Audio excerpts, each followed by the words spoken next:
Hello guys, welcome back to Sports Corner GH. My name is Adam. So guys, Mohammed Kudus started for West Ham as the face-off with Olympiacos in their third game in the Europa League. We are going to take a look at Mohammed Kudus' performance, player rating, and also the whole performance of the West Ham team inclusive, and also some Ghanaian players who featured for their club side in the Europa League today. So guys, if you have not subscribed yet, please make sure to subscribe. We have already subscribed to you. Thank you very much, and may God richly bless you. So guys, let's jump into it and talk about West Ham and their performance in the Europa League. So West Ham face off with Olympiacos, and then Olympiacos were playing at home. In fact, Olympiacos had a very huge support base in the stadium today just to support them as they play against West Ham. Let's not forget, Olympiacos has not won any game yet in the Europa League in that group.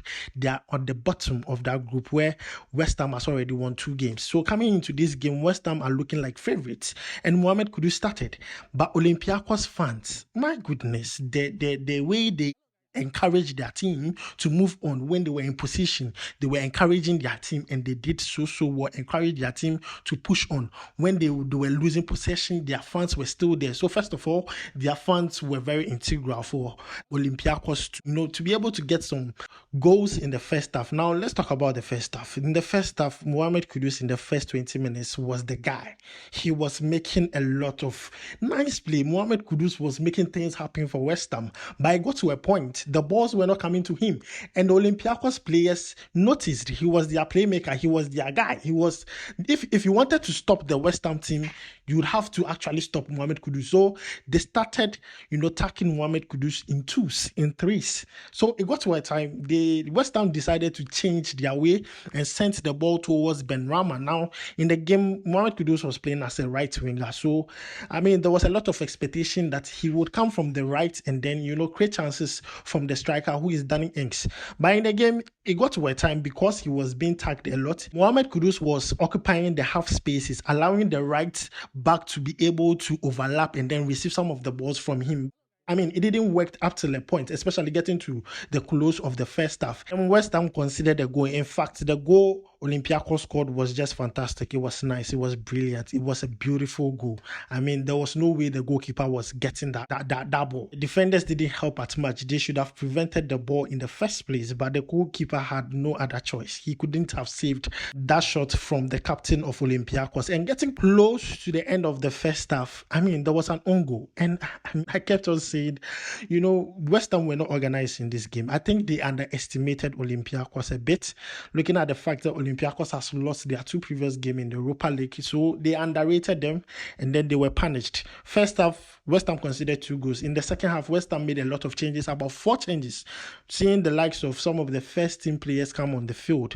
But Olympiacos are playing at home, so it would be very difficult. Now, moving away from the team performance, let's focus on Mohammed Kudus. Now, on your screen, you can see Mohammed Kudus' performance in that game. Now, these are the statistics as at the doing of this video, so it could increase getting to the close of the match. And Mohammed Kudus wasn't bad on the day. He was all right. He was okay. But I feel like, West Ham generally didn't just perform well. They could have done better. Mohammed Kudus was trying to make things happen. It is not his fault. You can see most of the statistics on your screen. Mohammed Kudus, anytime given the chance, is always a deadly player. He's a player that can punish the opponent. He's a player trying to make things happen. He tried a lot in the first half. In the second half, when reinforcement came in from the substitutes, Mohammed Kudus tried his best. He tried to make things happen, but unfortunately, it just didn't work. It just didn't work. From the first half, they just underrated Olympiacos, and Olympiacos punished them. That was it. They just underrated them. Olympiacos punished them, and then that was it. That was it. That was just how the match went. So guys, let me know your thoughts on Mohammed Kudus' performance in that game, and also West Ham in general. They lost to Olympiacos. Let me know your thoughts about it down below in the comment section. Moving away from this, let's talk about Alexander Djiku and also Bernard Tekpete. Now, on to the next one. Let's talk about Alexander Djiku. Alexander Djiku featured for Fenerbahce as they played against Ludogorets in the Europa Conference League.